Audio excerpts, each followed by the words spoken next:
जब बात बाप के सामने खड़े होकर करने की हो तो फिर टांगे कांपती हैं। फादर जी मेरी भी टांगे कांप रही हैं।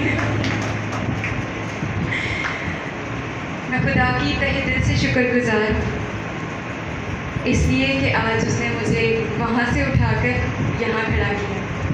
देखने में तो ये सफ़र 3-4 कदमों का लगता है, लेकिन इसे तय करने में बड़ी मेहनत लगी, बहुत कुछ देना पड़ा है।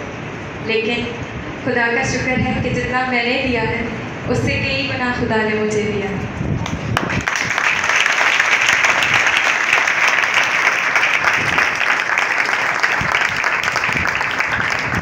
जैसे कि फादर जी भी बता रहे थे, सिस्टर्स ने भी जिक्र किया कि आज बुलाहट का इतवार है, वोकेशन संडे। तो मैं खुदा की शुक्रगुजार हूँ कि आज इस मौका पर मुझे मौका मिला है कि मैं आप सब लोगों से बात कर सकूँ। और मैं इस मौका का फ़ायदा उठाते हुए अपनी बुलाहट की यादगार आप सबके साथ शेयर करना चाहूँगी, अपने ही ख़ानदान के साथ अपनी बुलाहट की कहानी।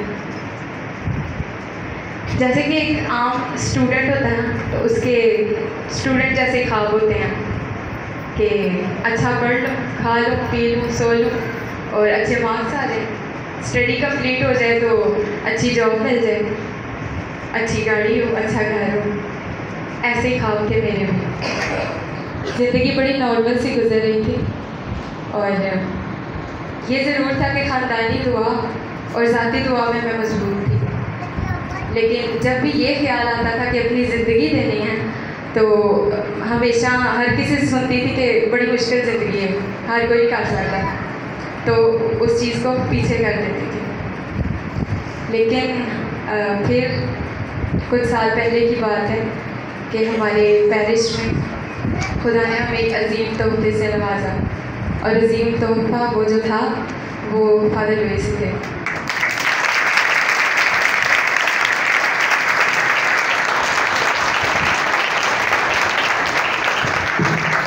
आप सब ये सोच रहे होंगे कि मैं बात करती हूँ कहीं से भी घुमा के फादर लुइस पे आ जाती है, क्योंकि मेरी बुलाहट की कहानी उनके बगैर अधूरी है।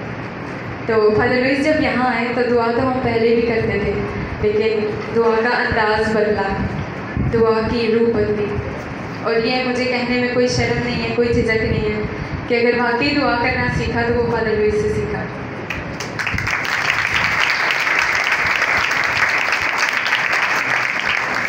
मैं MSc मास्टर्स कर रही थी, उसके 3rd सेमेस्टर में थी। सुबह उठी, ज़िंदगी नॉर्मल थी, लेकिन पता नहीं क्या चल रहा था अंदर, सवाल पे सवाल, सवाल पे सवाल। बस यही सोच आ रही थी, अच्छा बस पढ़ना है, जॉब करनी है, बस पैसे कमाने हैं, नथिंग एल्स। सवाल पे सवाल, इसी सवालों के साथ, इसी सोच के साथ यूनिवर्सिटी के लिए बस में बैठ गई। आंखें बंद थी, कानों में हैंड्स फ्री लगे हुए थे, पता नहीं क्या सुन रही थी, याद नहीं। ना तो मुझे कोई आवाज़ आई, ना ही मैंने किसी रोशनी को देखा, कोई ऐसा तजर्बा नहीं है मेरा। बस ऐसा लगा जैसे किसी ने अंदर से कुछ निकाल लिया, और वो ऐसा निकला कि समझ ही नहीं आ रही थी क्या करूँ। एकदम से आंखें खोली, पसीने से भरी हुई थी। बस का जो खिड़की का दरवाज़ा था वो खोला। इतना खौफ था मेरे अंदर कि वो आज भी मुझे महसूस होता है जब मैं आंखें बंद करती हूँ। क्या था समझ नहीं आ रही थी, किसको बताऊँ, कौन यकीन करेगा कि सारे कहेंगे कुछ भी नहीं है, ऐसे ही शायद ख्वाब देख रही थी, शायद सो गई थी। लेकिन मैं जानती थी कि वो ख्वाब नहीं था, वो कुछ और था। 3 दिन मैंने इस तजर्बे को अपने अंदर रखा, यही सोचा नहीं बताना।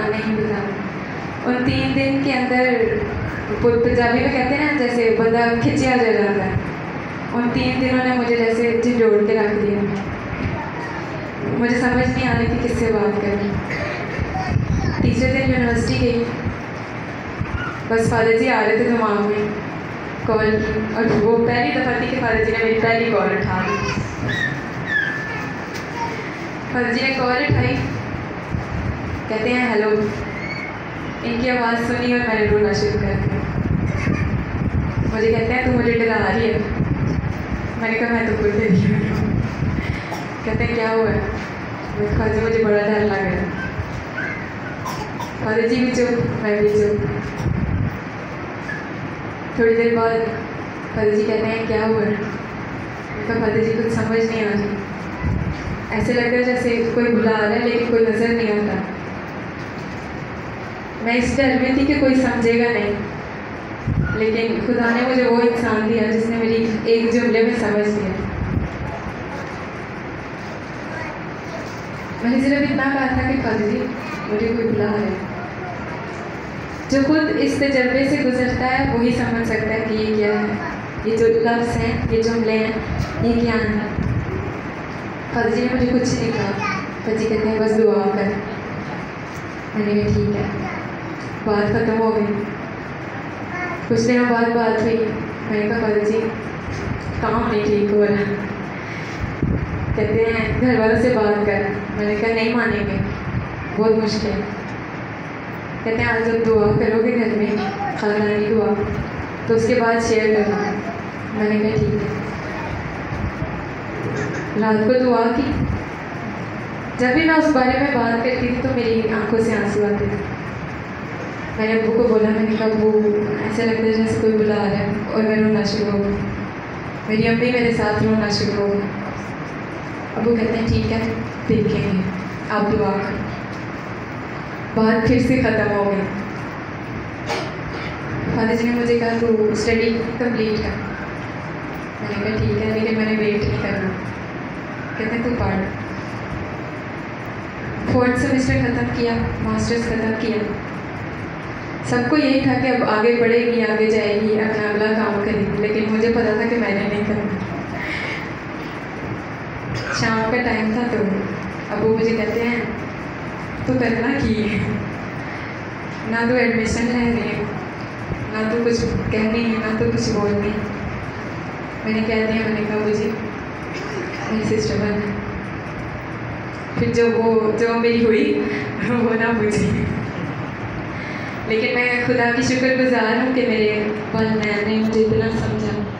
जैसे सिस्टर जी कह रहे थे ना कि रुपये पैसे देना मुश्किल नहीं है, बिल्कुल मुश्किल नहीं है, लेकिन जब आप अपने जिस्म का हिस्सा खुदा को देते हो तो महसूस तो होता है। मैं शुक्रगुजार हूँ अपने वालिदैन की इस फराखदिली के लिए कि उन्होंने नहीं देखा कि ये तो नुकसान है, कुछ भी नहीं है, सिर्फ नुकसान। उन्होंने कहा ठीक है कर तू जो तूने करना है। मैं चुप। अगले दिन शाम को मुझे लगा कि नहीं मानेगी, मैं बड़ा रोई। मैंने कहा खुदाया मैंने तुझे एक्सेप्ट किया, लेकिन तूने मुझे आज रिजेक्ट कर दिया। गिला किया मैंने उसके साथ। चुप हो के मैंने कहा ठीक है पढ़ूँगी आगे, जैसे आप कहेंगे वैसे करूँ। तो अगले दिन शाम को वो आए मेरे पास, वो कहते हैं तेरा पक्का इरादा है? मैं कहा मुझे पक्का इरादा है। वो कहते हैं मैं तेरे और तेरे खुदा के दरमियान नहीं आऊँगा। वो दिन और आज का दिन मेरा घर आना मेरे और मेरे खुदा के दरमियान कभी नहीं आया।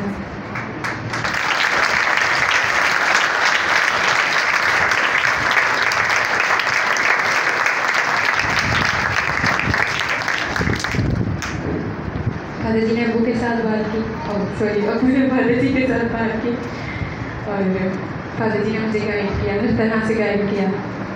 और हमारी बानियाँ मुकद्दस जनाइटेड कहती हैं कि जब हम खुदा की आवाज़, खुदा हमें बुलाता है, हम उसकी आवाज़ को सुनते हैं, तो वो मुझे और हमें तमाम फ़ज़ाइल देता है जिसकी हमें ज़रूरत होती है।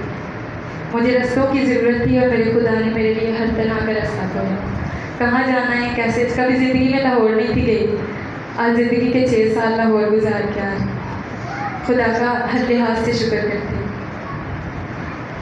ज़िंदगी आसान नहीं है, लेकिन दर हकीकत मजहबी ज़िंदगी, रहबाना ज़िंदगी आसान नहीं है, मुश्किलें आती हैं, लेकिन यकीनन ये ज़िंदगी बहुत खूबसूरत है, बहुत ही खूबसूरत है। जब आप इसको जीते हैं तो आप नहीं रहते। मैं शुक्रगुजार हूँ आज अपनी सिस्टर्स की। मेरी बुलाहट की कहानी 3 लोगों के बगैर, मेरे खुदा, मेरे वालिदैन के बाद जो 3 लोग हैं उनके बगैर कंप्लीट नहीं होती। फादर लुइस, सिस्टर रिफत और सिस्टर सोनिया, मेरी ज़िंदगी के 3 पिलर। जिन पे मेरी याद रहबाना ज़िंदगी खड़ी है।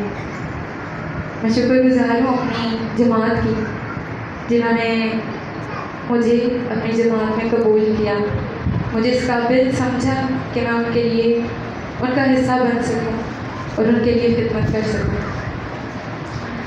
सिस्टर सोनिया और सिस्टर रिफत, इन्होंने मेरे पे बड़ी मेहनत की है। जब गई थी तो सिस्टर रिफत मेरे इंचार्ज थे। बड़ी गलतियाँ की, बड़ी बेवकूफ़ियाँ की, लेकिन सिस्टर ने हमेशा मेरा साथ दिया। सिस्टर सोनिया ने मेरी शख्सियत को बहुत बेहतर बनाया। पिछले 2 साल से वो मेरे इंचार्ज हैं और उनके अगर वो मेरे साथ ताउन ना करते, मुझे समझते हैं तो शायद आप मुझे आज यहाँ ना देखते। और उससे भी कहीं ज़्यादा आप लोग हैं, अगर आप ना होते तो शायद मैं ना।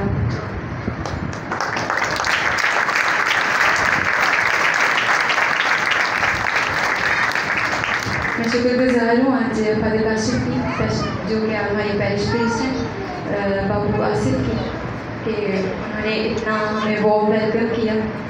हम यहाँ आए, उन्होंने हमें हर तरह की चीज़ प्रोवाइड की। जब भी मैं कुछ भी कहती थी फादर काशिफ से, तो वो कहते थे जो चीज़ें जैसे आप कहेंगे वैसे ही होगा। तो thank you so much father ji. और शुरू जिनसे किया था ख़त्म भी उन्हीं को करूँगी, father Louis. Thank you so much father ji. Thank you जो लफ्ज़ है ना, वो आपकी जगह मेरी ज़िंदगी में एक्सप्लेन नहीं कर सकता। You are much more than that. और अभी भी मैं तरबियत के सालों में हूँ। मैंने अपनी पहली अहदबंदी की है, लेकिन अभी भी मेरी तरबियत जारी है। यानी मुझे आपकी दुआओं की अभी भी ज़रूरत है। अभी भी मैं आपकी दुआओं का हिस्सा बनना चाहती हूँ। और एक और बात, आखिरी बात करना चाहूँगी कि जब मैं गई थी तो कोई भी मुझसे पूछता था कि आप कहाँ से हो, तो मैं कहती थी मैं अटक से हूँ। तो सब कहते थे हैं वो किधर है, कोई नहीं जानता था अटक को। तो मुझे महसूस होता था, लेकिन मैं एक्सप्लेन करती थी कि अटक किधर है।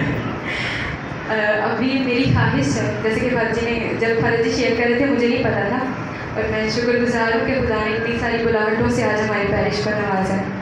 और ये बात मेरे भी जहन में थी, फादर जी ने भी शेयर कर दी कि फादर जी ने एक दफ़ा कहा था कि ये जो अटक की ज़मीन है ना, इसे बुलाहटों के लिहाज से बंजर ज़मीन कहा जाता है। तो फादर जी ने इतनी मेहनत की है, इतना पानी डाला है, इतनी गोडी की है कि आज पहला फल उनके सामने खड़ा है।